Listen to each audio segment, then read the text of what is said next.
Hey, this is Brian from Autumn to Ashes, And this is Rob of From Autumn to Ashes. and this is the Vulgar Display of Podcast. I'm not wasting anymore. I'm not writing songs for you. I sleep better in the dark. I'm not doing this for you. It's just because of you I don't believe. The silence is the truth. You're mine. I raise it to shine. I raise it to shine. But pound cake just kills so hard. Well, pound cake is what I woke up in my. I woke up and pound cake was in my head this morning, which is Oh, why that's why I me texted too. in the first place. It's Yeah. serendipitous, but yeah, it was pound cake. It sounds great, but I feel like had pound cake been on balance, it would have sounded better. Runaround sucks. Runaround sucks. I Most of don't that like it. stinks. It Yeah, stinks. right. Like right now is the big hit. Pound cake was like the secondary hit. Yeah, Judgment Day is cool. Yeah, but also not a hit. No, but I mean, not everything is a hit. I mean, I'm saying, but Balance had hits. yeah, they did not enough on Letterman, right? They did. Also, you know what my favorite 5150, the original 5150 sound was? I'm not saying the album, I'm saying the amp. Clean 5150 channel on Amsterdam. Yeah, and that was the real Correct. 5150, the That was real one. the block letter Yeah, one. Yeah, yeah, yeah. yeah. And I'm not going for the PV endorsement, so I don't care. No, neither do So I. that's what it is. I've I I've have all my sold amps already. more I have all my 5150s. amps. I have So sold more 5150s than I've owned for some reason. yeah, I don't know how that works out, right. but I have. I mean, I wouldn't mind a combo. That'd be cool. You can keep those EVH heads. Oh, hey Chad, how's it going? Are you into that VH or what? What's that? Are you into that VH or what? Van Halen? Oh yeah, for There sure. you go. Shit, There you man. go. Sorry, I was We we were don't on do our own Dave. trip there for a minute. Yeah, we don't do that Dave or Sammy thing either. Like we'll take both, you I, know? I like both too, but man, I like Sammy. I'm a Sammy guy. Yes, I'm a There you Sammy go. guy too, and I appreciate you for saying that. I love Uh, Dave. Don't get me wrong.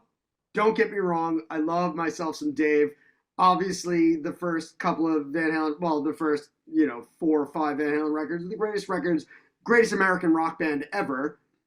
I'll say. However, Sammy Hagar, the guy's just got me. He's the best. Yeah, I think his songwriting just upped their game, right? Like he brought what he had, and Dave was the total rock star. I don't Hell yeah. think anybody's gonna, say otherwise. But would you also say, Brian, that we're in the minority? There's a lot more Dave Van Halen guys than there are Yes. Sammy. Yes, I would say we're definitely in the minority. However, I feel like there's just this sort of kind of need for rock fans to be like, oh yeah, the Dave records are better. Like, Here's the thing. I'll tell you about the Dave record. all right, Eat 'em and Smile is the record that Van Halen could have never made. yes, That record front to back, that I still have my original copy from 1986 Yeah. in that room. yeah, Yeah. yeah. Like that's the record. Yankee Rose, Brian knows.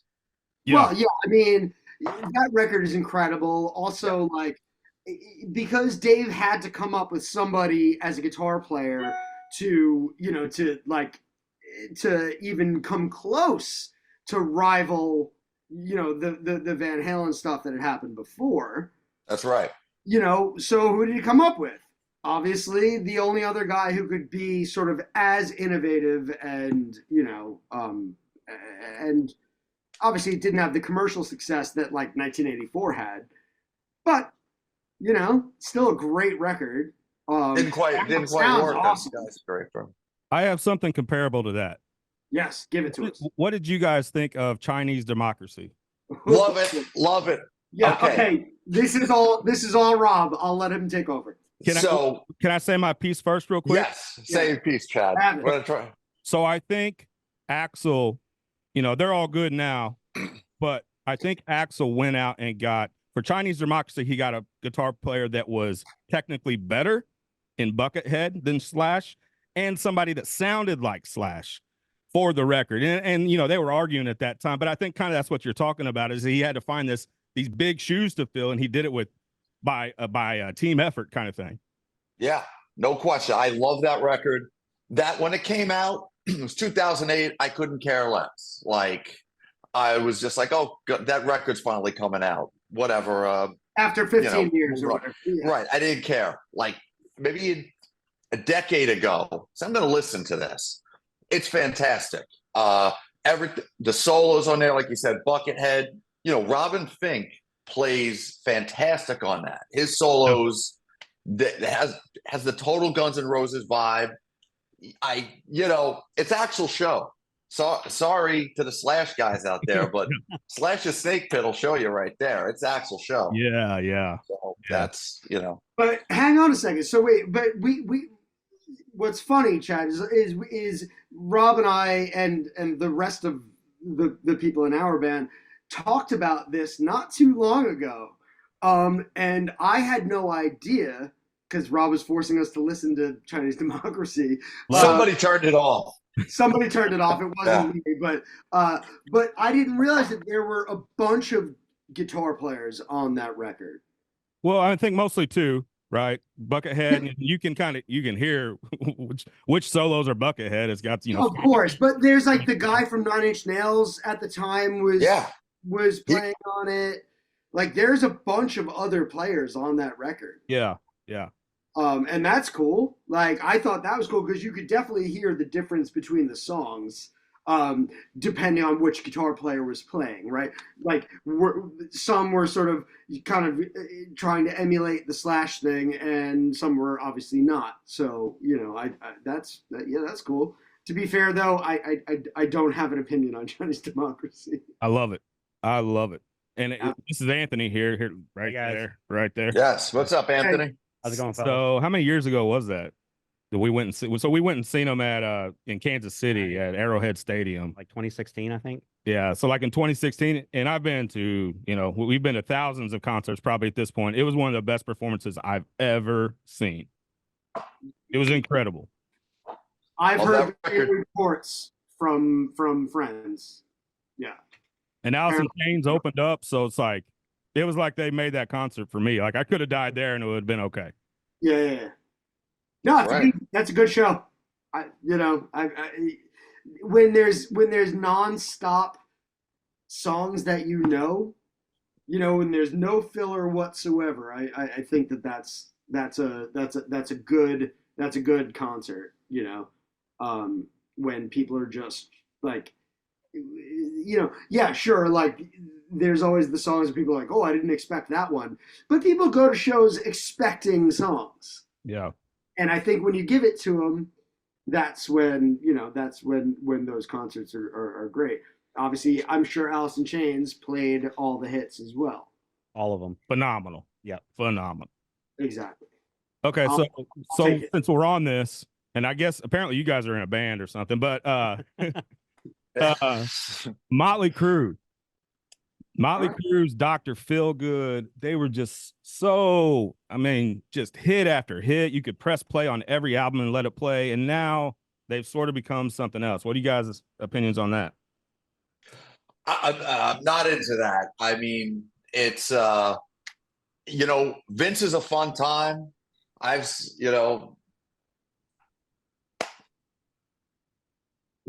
You don't want to know what my favorite Motley Crue record is. So never mind. No, I do. What is it? I don't know. It's the 94 record. Generation Swine, isn't it? No. That was actually a terrible concert. Yes, it was terrible. That was a terrible concert. Together.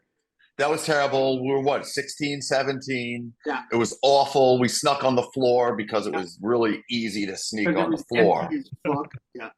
I mean, they had to cut down on the security. Not many people around the barrier. Yeah, it's not great. It was not great, but I'm not really into it. The stadium tour didn't really get me. Maybe I'm just older. I don't know. Well, wait, Rob, you still didn't answer though. What's your favorite Crue record? Oh, it's the 94 one with John Corabi. It's heavy. It's so heavy. Oh, what was the single on that? Poison Apple? Yeah, something. No, it was Hammered was a single. I think Poison Apple was Hooligans the singer. Hooligans Holiday. Oh, that was the one. We're on a holiday. Maybe Poison Apple was my favorite song on the record. Probably. It was your single. It was my single. Yeah. Fair enough. Yeah, that is not my favorite Crew record at all. Either. Same. I mean, I'll take you know what? I will take the first 3 Crew records without sort of making a distinction. I'll take those. Dr. Feelgood is a banger. Like, that's the only thing. But the thing is about Dr. Feelgood, I feel the same way as I feel about many other records. You know, even the Black Album is obviously the closest sort of comparison because it was produced by the same guy, same team, same time frame. Yeah, same motivation, which is what I think is what distinguishes those 2 records from other records, is that every single song was written to be a single. And I think that's really important. So sort of like, if there was one other record I could put into that category, it would be Hysteria from Def Leppard. And we are singles oriented. We love singles. Singles are great. So it's vulgar display a podcast, right, Chad? That's right. So right. So love all the Pantera records front to back. My favorite is Reinventing the Steel. Because Reinventing the Steel came out at a time where in the mainstream, like heavy music for me in the mainstream was a little sideways, right, Brian? It definitely was. Like outside of hardcore and that mainstream, you want that mainstream metal. It just nothing was hitting, and Phil and everyone came through. Great record. They did, but also I also thought Trendkill was a great record as well. That was great, and people lost their minds. They thought that was like, oh, this is too heavy. Remember that? I thought Trendkill was amazing. That is my favorite. Trendkill. Yeah. Really? Yep. You're the first person I've ever met that I've ever met who said that it's their favorite. That's awesome. I love that. It's brutal. It's heavy. It's just brutal. It's heavy as fuck. I don't know if it's my favorite, but that was the record at the time when I was like, damn, Pantera, you actually were able to step it up again. Right. And that was cool about that. I won't say Reinventing the Steel is my favorite. What it is it's that it's it was like reinvigorating for what was going on at the time. So it'd be Reinvigorating the Steel, which is a little something. Yes. It's massaging the steel. It just woke me up a little bit. I was like, okay. Cool. Well, how about the fact of the name of the albums and the cover art are perfect for both of those that we're talking about, right? You got the rattlesnake on Trendkill, and it was just so heavy, and Trendkill at the time, and then like you're talking about Reinventing the Steel, metal, that type of metal wasn't in a great place at the time. I agree with what you're saying. Oh, it was definitely not. And I think that was when we're Pantera, we're the kings of metal. They would say that when they came out. Or Phil would say that when they came out. Yeah. They were like, hey, we're still the kings here. Yeah. That record is heavy. My problem, I shouldn't say problem. My only distinction between Reinventing the Steel and Trendkill is that I feel like Reinventing the Steel got borderline leather pants. I could see that. That's all I'm saying. Hey, you go back to your roots. I know, but the thing is, I feel, and one of my, and I'm gonna draw the comparison here because it's one of my all-time favorite bands, VOD. Oh yeah. Around the same time, did a leather pants record. It's still a good record. It's riffy. It's very VOD. But it sort of seemed to have kind of abandoned a certain kind of, like a certain kind of sound that they had once had, and more sort of embrace this other thing. I feel like that's what Reinventing the Steel did was the same as From Bliss to Devastation from VOD. Sure. That record is still good. Don't get me wrong. And that band is amazing. I'm just saying that I feel like that was the same sort of trajectory at that point. That's Yeah, the one with Southland on it, right? Yep. Well, yeah. Yeah. Imprint hit it for me, and what it was like, I think that like Tim Williams is like for the genre, like you measure vocalists against him. He's like the Ronnie James Dio of Yes. the genre. He's the guy. Yeah. So that's you. Yeah, I mean Tim Williams is the I think he's the greatest screamer in metal and hardcore ever. I think Imprint is probably on my top 5 albums, to be honest with you. That's also in my top. The wealth of taste in this conversation. What? The wealth of taste in this conversation is fantastic. No, this is fabulous. I also just said fabulous, which is great. This is so Chad, this is what it's like being at band rehearsal. Yeah, other night. We actually don't really play a lot. Yeah. Do this. So it's kind of funny. That's why we started this podcast. Is like, well, we have these conversations anyway. What's the best Pantera record? Is Lars a good drummer? We have these conversations around this bar anyway. Might as well throw a camera on and put some mics on and see if other people dig it. And it's a great looking camera right now. Sorry, Rob. What's up? Oh, so it's a great looking camera. No, yeah, it's great. Yeah. So VOD is a huge important band for me, and I can't even think of the name of the record. You guys will probably be surprised at my favorite. It's the one with Set to Fail on it. Oh, that was the reissue. Oh, yeah. Okay. That was like they did like a collection of like demos and stuff that they re-recorded. Okay. So they did a bunch of demos and stuff. That was, I think, basically to end their Roadrunner contract. Okay. I don't know for sure, but I'm pretty sure that. Wait, you don't know? I don't know. You don't? I should. All right. Well, we talk about Tim Williams. I think, he's one of the first guys I think of that was a screamer and also did singing, right? This is early 90s, like 92, right? 90, 92 demo, 94 the first actual EP, and then I think that Roadrunner record was what, like 95? 95, yeah. Yeah, something like the Paint Drop one. Yeah, that's right. Yeah, because they were on Ozfest 97 on the side stage. Yeah.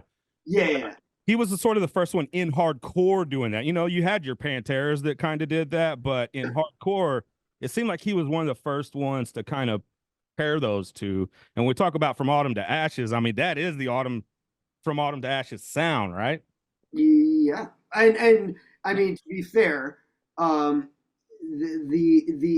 VOD influence on From Autumn to Ashes is undeniable. Not necessarily that I think any of our stuff sounds like any of their stuff, because I don't think it does. They've got a very different sound, but that style. Yeah. Again, I don't think sort of melodically or even harmonically we sound anything alike at all. But that style, that sort of blending of the two, was, I'd say, a very direct influence of VOD. And a bunch of other bands, but VOD specifically because we're all from Long Island and we grew up listening to that. Yeah, Long Island hardcore and the tri-state area and that music time. And I definitely want to talk about the early 2000s and the excitement, the buzz around that. But I'll paraphrase a quote from one of you guys in the band is like, you guys could tour with Shadows Fall, but you could also tour with Taking Back Sunday. And I can't think of another band, and I might be getting the bands wrong, but you get the idea, is like you could tour with a metal band, but you could also tour with a band that was maybe more pop punkish or emo. And I can't think of a lot of bands that could do that. I know there were bands that did do that, but you guys definitely fit on both of those bills. And I think the crowds responded well on both of those bills, but you guys tell us. Yeah, well, so that was actually my quote. And I stand by it still now. And I love touring with Shadows Fall. And everybody Right. loves the Shadows Fall because, Seems like a party.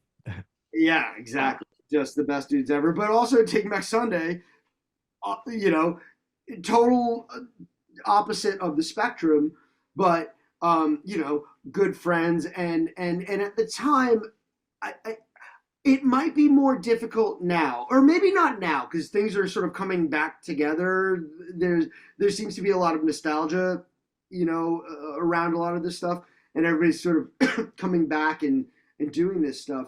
But I really do think that at that time, everybody, regardless of whether it was Taking Back Sunday or Shadows Fall or the Get Up Kids or Killswitch Engage or whoever, they all kind of came from sort of hardcore and punk and stuff like that. Whether they wanted to or not, those were the shows that people played. So you got to know these bands, and basically what happened is that I think everybody who showed up to these shows, maybe just because you went to go see Shadows Fall, you might be like, oh yeah, but I also don't just like metal. I don't, you know, like maybe I like some singy bits and stuff like that. So I think that was kind of what sort of allowed that to happen. Our band just so happened to, at the time, be right at the center of touring with all those different bands. And so basically you'd be, you know, on tour Taking Back Sunday, and you'd be the heavy band. But then you'd go on tour with Shadows Fall, and you'd be the emo band. Yeah. So, you know, it kind of worked out both ways. And I think if you embrace both of those things, then it's okay.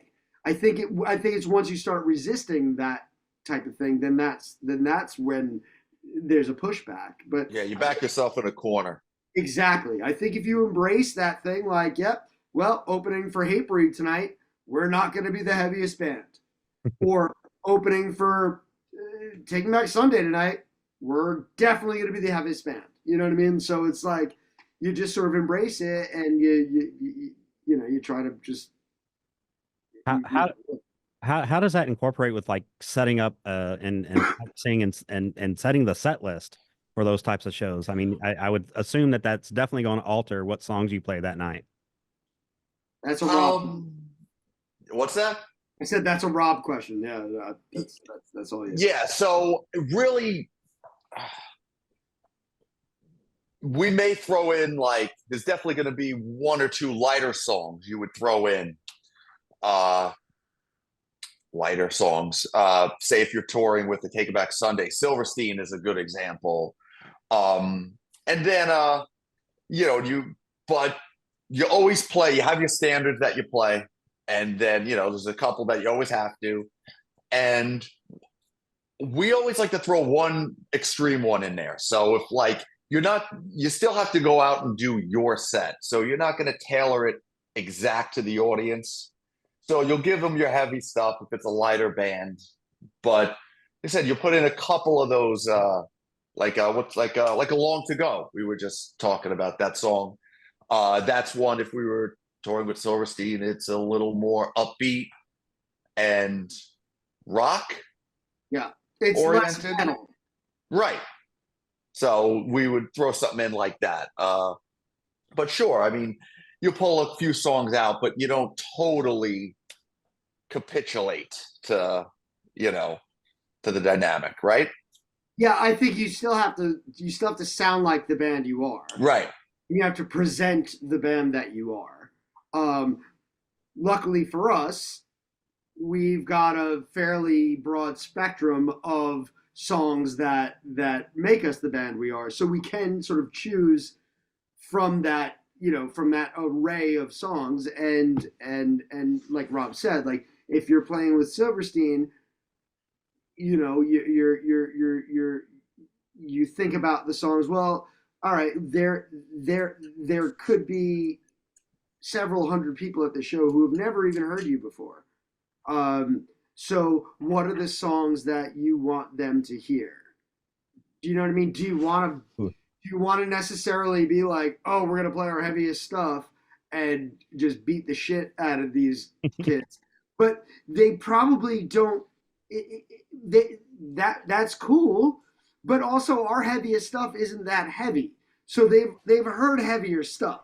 Do you know what I mean? So it's like, why not sort of like, I mean, Rob said capitulate, but I would say just cater more to what people bought tickets for. Well, I got to take it to the extreme, man. Good. Get extreme, Rob. So, do you remember we played like it was a radio festival. It was maybe only 5 bands or so, and Godsmack was the headliner. Nice. And we just said, okay, I think we were the second or third band on, and we were like, all right, let's just play Holding a Wolf by the Ears. Front to back. And After Dinner Payback. Yeah. And that's what we did. We played all the songs we were playing from Holding a Wolf, After Dinner Payback. And then we hit catering. And then and then that was it. And then Rob and I had a great experience with Shannon Larkin, who was playing drums for Godsmack at the time, which was fantastic. He was like, "Hey guys, can I get a record?" We were like, "Of course you can, Shannon Larkin." Great drummer. Amazing drummer. Yes. When he was in the band, but also good experience with a good guy. Yeah, because it made an otherwise odd, sort of awkward day for us much cooler. Well, he was on. Didn't he do some of Worship and Tribute? Glassjaw's. I think he played the drums on some of that. He played the entire record. Yeah. And the drums on that are great. He recorded them. Yeah. Yeah. Right. Yeah. No. Yeah. He wasn't in the band, but he did. He recorded. He tracked the drums for that. Yeah. So no matter what sound you guys would tap into, one thing I think that stayed consistent and that I think, maybe I'm projecting here, but touched a lot of your audience is the emotive state that you guys sort of embraced, right? I know emo is kind of a cringy word and rubs people the wrong way, but your music was always emotive. It always seemed like it, touched your audience in a way. Maybe it's the lyrics or the presentation of it. Can you talk about that some? Sure. I think that it's a matter of, or it was a matter of sort of capturing that time period. Do you know what I mean? Like I for instance, like if we were to make a new album tomorrow, I don't think the lyrics would be anywhere near what they were on the first album. That was a time and place and a bunch of kids who were 20 years old. Now we're all in our mid-40s. So it's like, but I do think that the sort of and again, it even sounds weird to say, but I think that what sort of grabbed people was that the audience, at least at first, the audience got younger as we got older, which is a weird thing too. Yeah, it is. That's very, very strange, and I think a bit kind of just sort of unorthodox. But somebody needs to do like a sociology study on that. Exactly. Well, because the thing is, like when we did the first record, we were playing hardcore shows. So the people that the audience or the people at the shows were our age. I mean, that's how hardcore shows are. You're the same age as the band. Right. Yep. For the most part. Obviously, if you go see Sick of It All, you're well, yeah. I'm younger than the band. I go to see Agnostic Front and I am not the same age as the band. However, if I went to go see the Hope Conspiracy, those guys are the same age as I am. So there's that sort of relativity there. And I think that's how that started. And at the time, that was that style, that kind of bringing in the kind of, again, like you said, I hate to say the word emo, but that kind of influence. Because I think of emo, I think of Get Up Kids and Braid and Promise Ring and, even Rites of Spring, like that kind of thing. Like I that's what that is, not sort of the modern interpretation of the word emo, but we kind of brought in this sort of like singing thing that was, again, musically from the VOD kind of thing, but lyrically very different.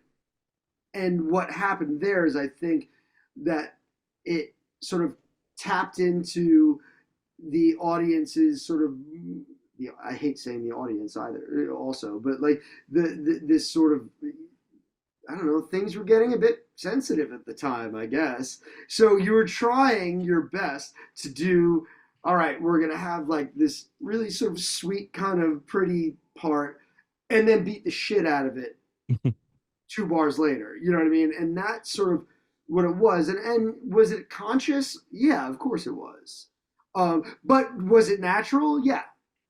Yeah, that's what the sound that we were all doing was. So yeah, was it deliberate? Of course, but was it also sort of a natural thing? Yeah, we didn't force anything. We just sort of made it happen.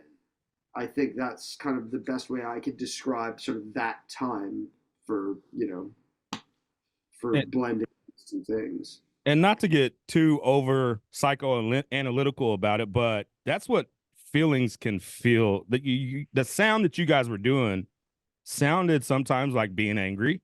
Although I do get a kick, I say I'm a metal fan to some people that aren't, and they're like, "Oh, you must be angry." It's like, actually, it's kind of the opposite.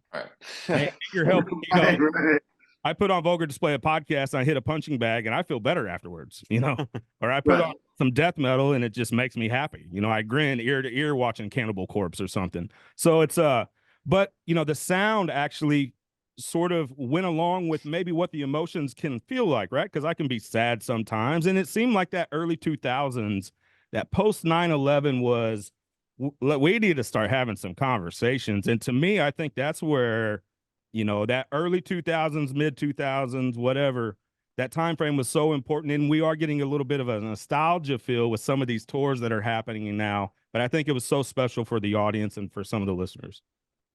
Yeah, no question. That's, you had that, on that was the time. Yeah, that's that post 9/11 thing. Yeah. Right. Yeah, there's that. And what I think was interesting about that time, and even sort of just before it, and that kind of post 9/11 thing kind of excuse me, sorry. I don't want to say justified it, but solidified it, was that there were bands like Newfound Glory and Dashboard Confessional and things like that were happening that came out of the hardcore scene, but brought in this new sort of, not new, but like this other sort of sound, which made it okay for hardcore kids to be like, oh yeah, we don't have to simply listen to tough guy hardcore. Yeah, exactly. So you had kids going to shows, where, Newfound Glory was opening for Hatebreed. Yeah. Or Taking Back Sunday was opening for Strife or Sick of It All or whatever, so there was a Dashboard Confessional who had, Chris had played in Further Seems Forever. And then before that played in a hardcore band. So it was like,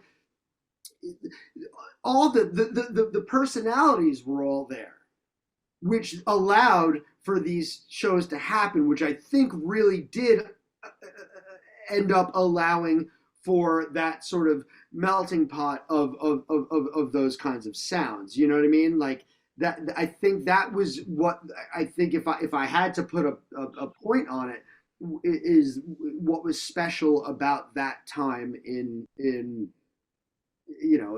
punk and hardcore and metal, like that place and that time were the products of all these different people who all still came from the same place, just doing different things, if that makes sense. Absolutely. Yeah, and we can see that kind of melting pot coming back the last few years, and maybe the last time this year through Furnace Fest. My God, what a lineup the last couple of years that has been with that. Did you guys play that? Great segue, by the way. Yeah. Oh, nice segue. Yeah, that was 2021. We played that. Yeah. Well, we Yeah. played 2021. We also Right. played 2002. Yeah. And Uh, you're playing the pre-party too, right? This year. Yeah. We're not Yes. playing next. We're just playing the pre-show. I think Nice. that's the Wednesday, October 2nd. Yeah. Why that decision? Uh, Mind me asking, to actually not play the fest but the pre-party. Oh, they asked us to play the party. Yep. That's when they asked us to play. So Okay. Fair enough. but it'll with honors playing, Thought Crimes is playing. That's going to be killer. That's from up this way. So comes cleansing. and it's going to be good. Like, we're looking forward to it. We had a blast down in Birmingham a couple years ago. Hope all our spots are still there. But I think all of our spots are still there. We're good. all right. I'll Google. Yeah, definitely good. Gotta make sure. Okay.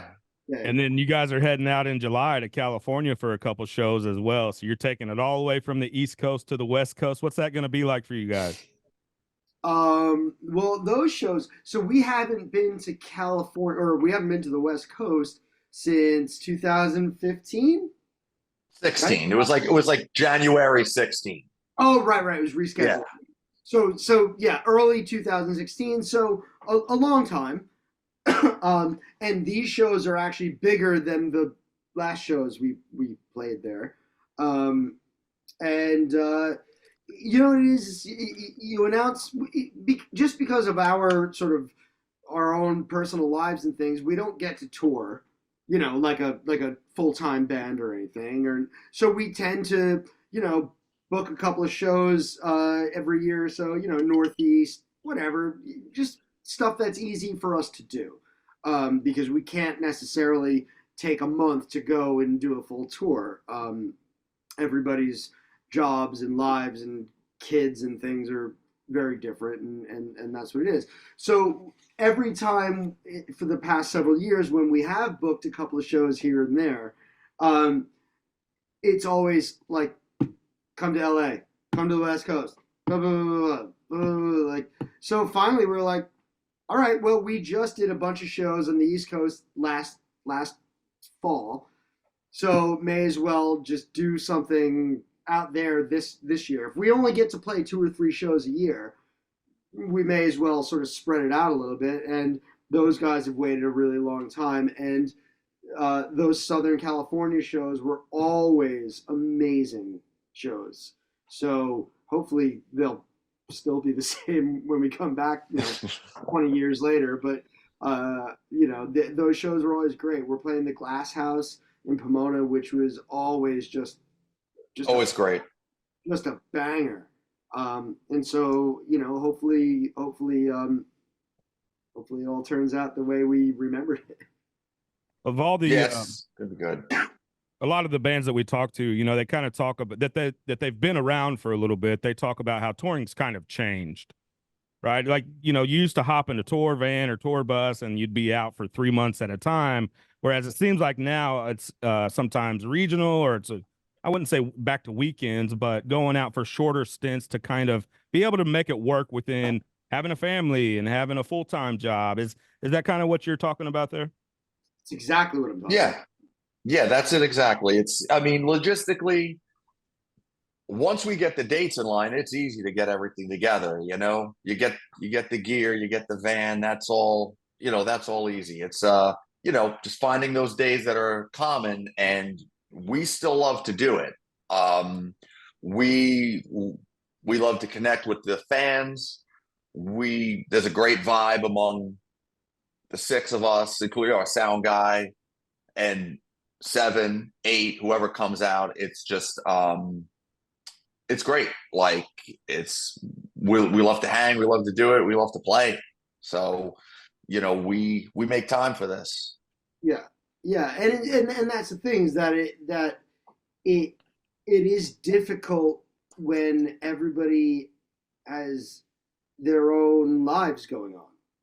You know what I mean? Like, so Rob has a kid, Jeff has 2 kids, I believe. Fran's got a new kid, or like it's his only kid, but it's also very new.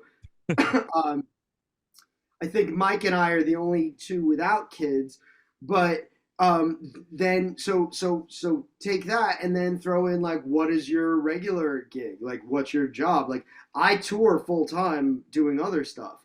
So Rob does other stuff. Jeff tours with Zayo and runs a record label, and Mike has a full time job, and Fran, I still have no idea what Fran does, but like it's that's cool. Like so there is that sort of element where it makes it difficult because back when you're 20 years old, 19 years old, and you were able to jump in a van for $20 a day and tour for 6, 7, 8, 9, 10 months out of the year, yeah, that's great. However, I don't know, you put a 43-year-old in a van for 9 months out of a year, and it's not going to be pretty. You know what I mean? So I think you sort of pick and choose, kind of what to do. Sure, would we love to play everywhere? Absolutely. And if we could teleport ourselves everywhere, that'd be amazing. If it didn't require 15 hours of driving, sure. But it's also there's costs. This stuff it costs a lot of money to do this stuff.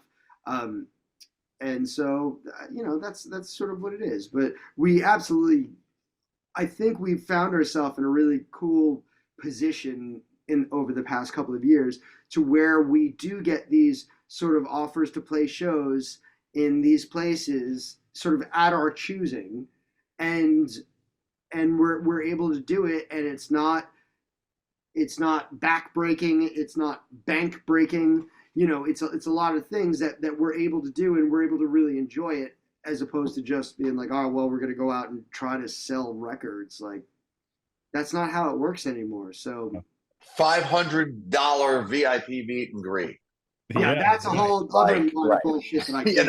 Like that's I hate that there are bands of our sort of ilk, if you will, that are selling $500, $300 meet and greet tickets to the fucking hardcore show that's got 1,000 people. Like, come on, Taylor Swift. Like, you're not doing that. Like, relax. Like, it's fine for Taylor Swift to do that. It is not okay for somebody who's putting 600, 700 people in a room to charge extra money to have a meet and greet.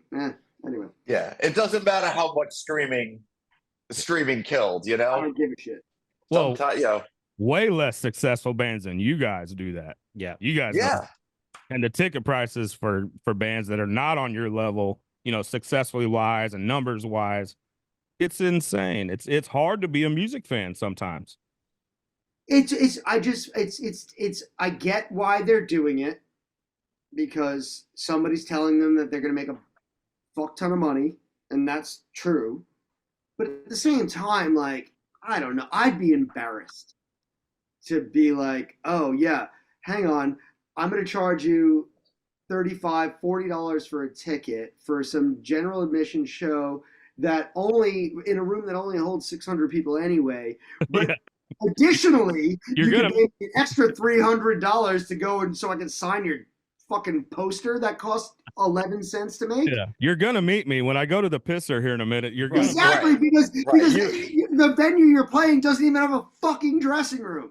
So I'm hanging out at the bar anyway, fuckface. You know what I mean? Like, that's all I'm saying. It bums me out. I know it bums Rob out more than, even though I'm being more vocal. I know you're hot right now. You're hot. I am hot right now. You must. I got some heat. You must be upset. I am upset because I'm thinking of certain bands who do this, who I will not say, but I am thinking of several bands who do this who are lacking the popularity to justify it. And that's what makes me insane. It's fine if you're Taylor Swift. It's fine if you're someone actually famous. Go ahead. I guess it's fine if you don't want to get a job. Right. I mean, but you have to, I don't know. You could find us at the bar, out front on the phone, Like, Trying go, to find oh, the bathroom. Playing hopscotch out front the gig. right. Where's, oh, I forgot something in the van. Right. Let me go grab it. You know. I feel they're awkward as hell anyway. We had an on-site interview in St. Louis about a year and a half ago. And we got in, did the interview with the band, and then the headliner had a meet and greet going on. And I'm just sitting there like, all these people just paid all this extra money, and I'm just sitting there soaking it all in and enjoying it somewhat. It's just very strange that just have like, especially when it's a full band meet and greet, but then it's like only like one person from the band sitting there and like doing like a short acoustic set. I just think those are very awkward for me. It's what do the kids say? Cringy? Cringy, they say. Cringy as fuck. So way back when that Godsmack show was talking about. So our dressing room there were windows by it, and there was a courtyard, and that they had a big meet and greet, and they rolled out special merch. And the best part is at the end, at the very end, I don't know, there could have been 35 people there. And then whoever was running it said, okay, everybody say, thank you, Godsmack. And everybody went, thank you, Godsmack. It was like preschool. That's look at the good thing they did. Look at the good thing they did for all these 35 people. That's and I was just trying to go to catering, and they made me clear the hallway because Sully was coming through. Rob, you can't come through right now. Like, Sully's so I had to jet. Like, you said, you got to wait like 10 minutes. So, I went out front. Because they were filming like the intro video. They were walking down the hallway, like, I mean, it's like the Undertaker up there. It's like the Undertaker up there, right? That's yeah. But it was like the American Badass Undertaker. It wasn't, it wasn't the spooky Undertaker. But you know what I mean. So I don't know. We're just regular guys, right, Brian? I'd like to think so. Yeah. We'll do your meet and greet like in the alley, like playing, like you said, hopscotch or something. Right. Fuck yeah, I'll play hopscotch. I don't know how to do it, but I'll learn. Give it hell. Somebody show us. Somebody show us how to do it. We'll do it. And you know what? We're not going to charge money for it. We'll just steal your wallet when you fall down. There you go. Yeah. This is the Vulgar Display podcast. Joined here, having a good time with Brian and Rob. Got to ask you the question, though, that all the fans want to know, and you guys are probably sick of hearing about it. We've heard about some new music at some point. What's the plan with that? And what's the rest of this year going to look like for you guys? Well, okay, that's for me. Okay, so so the rest of the year, it depends what comes up. I mean, we all having, like we said before, we all have engagements. There's a lot of Zayo dates going on this year. So Jeff's going to be busy with that. So, we could always see doing more. Like, that's, it depends what comes up. Once we kind of like shake these out, and then we kind of reconvene and say, okay, what's everybody's schedule like? And then we talk to our agent and kind of go from there. So, we could always do more. New music, that's something we've always kicked around. It's hard because we're everywhere. Me and Brian and Jeff are in New York. Brian travels for work, but Mike is in California. Fran is in Michigan. So it's hard to get new. You send this, you're sending things back and forth. And, when we book shows, we're handling everything. We're advancing everything. There's no tour manager. There's nobody ordering our merch. It's us. So that takes a lot of time. So that kind of maybe takes a little time away from writing new music. I would never say never, because maybe there was a point where we thought we'd never play in this band again. So It's always a possibility, and there's there's ideas, there's riffs we've played. There's I was going to say we've definitely jammed on right. some newer, not newer, some brand new things. There are things in this computer. Yes, there are Yes. things that we've written, but just simply haven't had the kind of time or opportunity to fully flesh them out. But there is stuff, and we're not afraid to do new stuff. We just want it to be something that, because I can't, to be fair, I can't see doing like an album. But if we were to like, maybe record something and just put out like a song like that, that could 100% happen. The old EP thing, Yeah, exactly. but Smaller quantity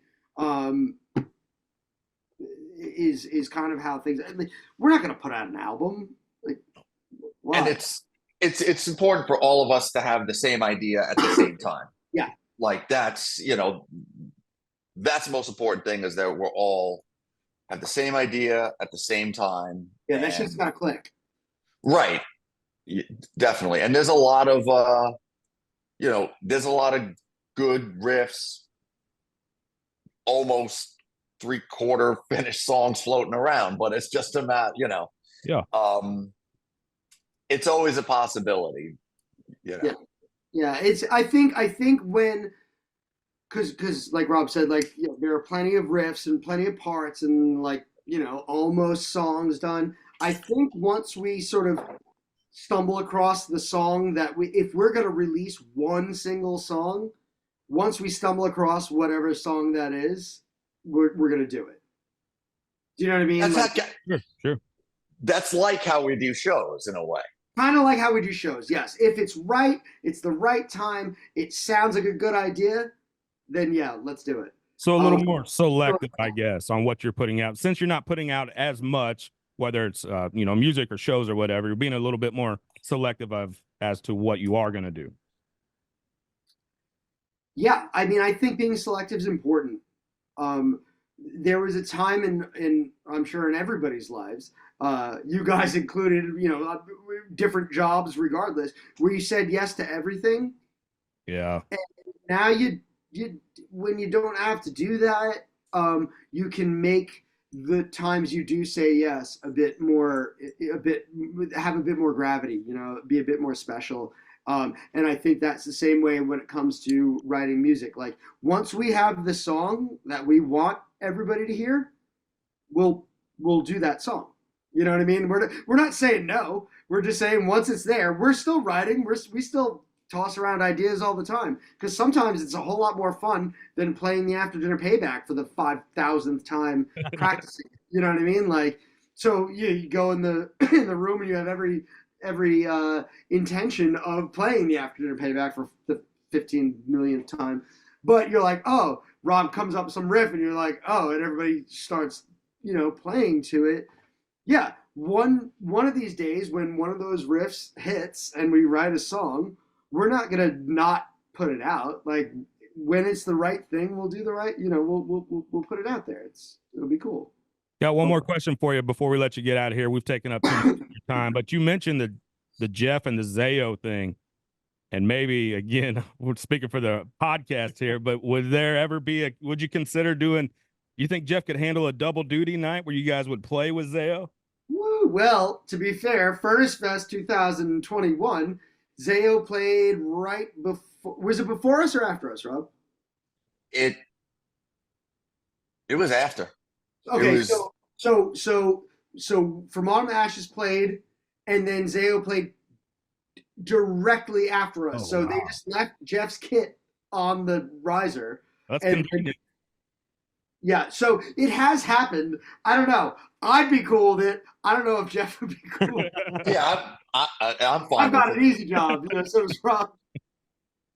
Yeah, you guys get to play, and then you get to watch Zayo. So hey, yeah, I bet. Well, exactly. Yeah. So that's a question for Jeff, and we could ask Jeff that question, and we can get back to you on it. Yeah. because we love the Zayo dudes. Obviously, we have a sort of a collective um, kind of membership with them, and we've known those guys for 25 years. Scott's a Uh, sweetheart. Amazing. Yeah, no, those guys are the best. They're awesome. Again, like I said, that's definitely a Jeff question, and I don't know. He might that might be one of the things that, like, the first day of the tour, Jeff's like, yeah, I can totally do it, and by like 3 weeks in, he's just like, No, guys, Not fun anymore. no, He no. would he would say I'm not sure and then wind up doing it. yeah, fair enough. Yeah, knowing him, yeah. So anything's possible. I have no idea, but again, that is definitely a Jeff Gretz question, and we can leave it up to him. Well, it's out there now, right? We put it out in the universe. Yeah. All right, guys. We really had fun today. Thanks for joining us. We are big fans here at the Vulgar Display of Podcast. If you're in California, you're going to catch those 2 shows, and then I think we are going to be down at Furnace Fest, so hopefully we can link. Oh, right on. Hopefully we can link up then. So really appreciate your time today and appreciate it. Thanks, guys. This is Absolutely. real fun. I'm not wasting anymore. I'm not writing songs for you. I sleep better in the dark.